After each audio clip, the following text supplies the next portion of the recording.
Well, I'm just outside the Abbey. Unfortunately, it's closed and we can't go in.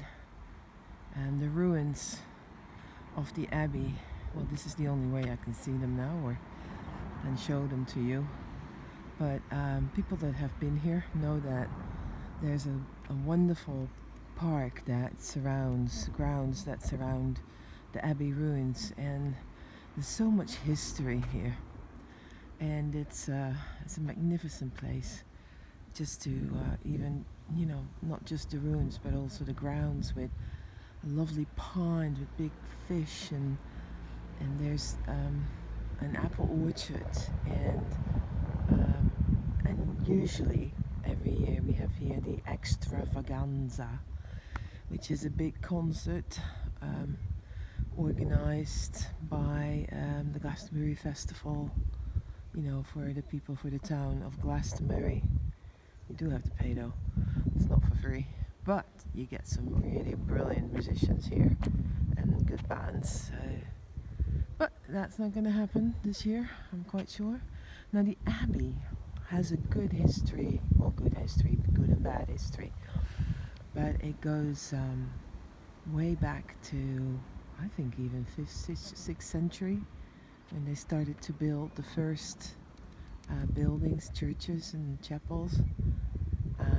But before that, of course, this is also considered to be the place where one of the first churches of England was built.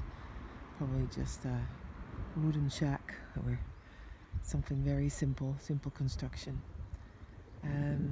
So there's a lot of that.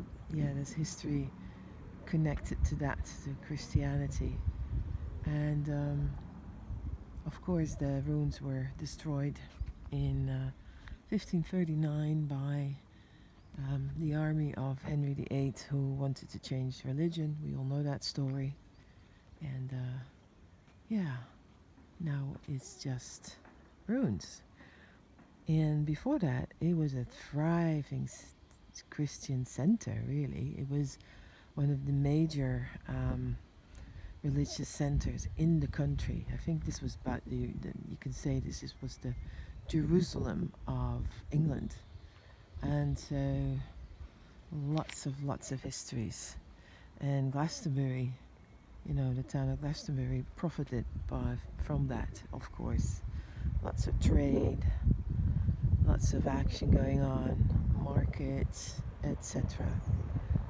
So that kind of fell to that was a bit of a dead end in the end.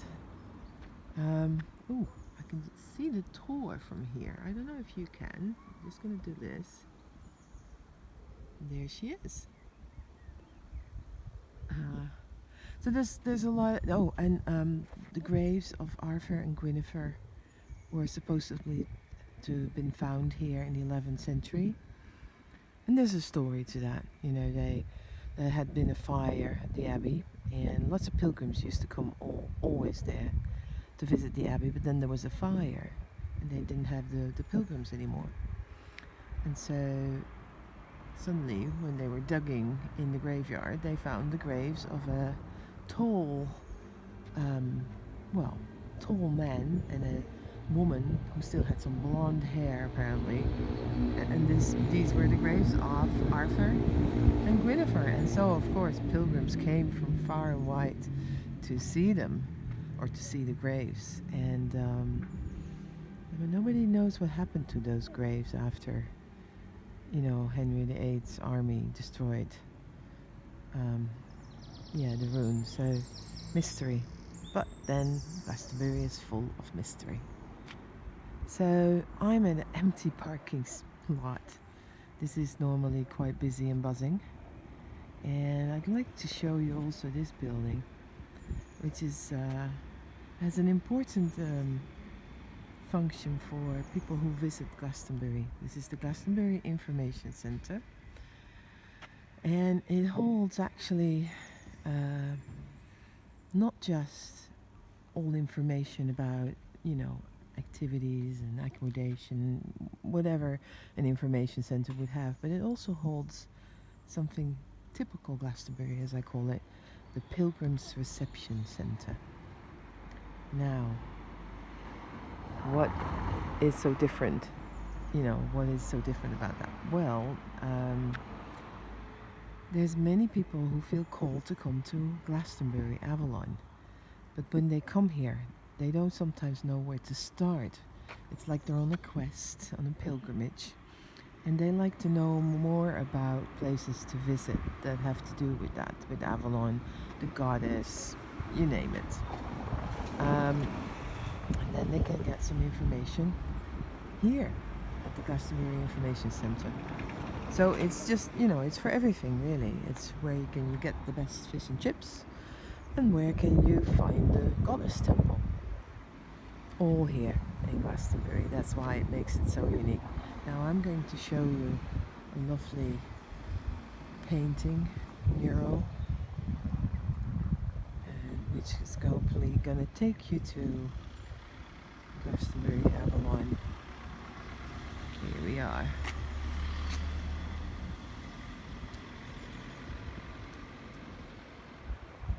So just think you're there now. Beautiful.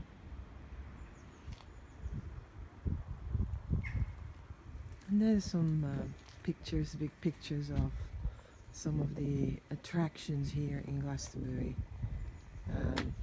What I'm staring at now is on the marshes. In the winter time, the starlings come here, and we have the starling murmurations. It's magical to see that.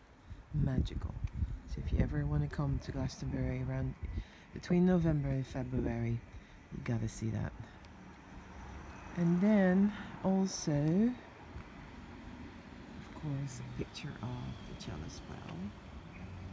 Yeah. We have the little Gnostic Center and Chapel, which is run by my friend Annabelle. Now, here, as you can see, empty.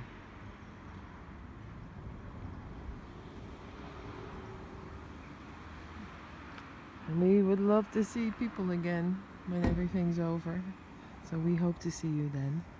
And I'm going to leave you with a little final shot of the Abbey. Thank you very much.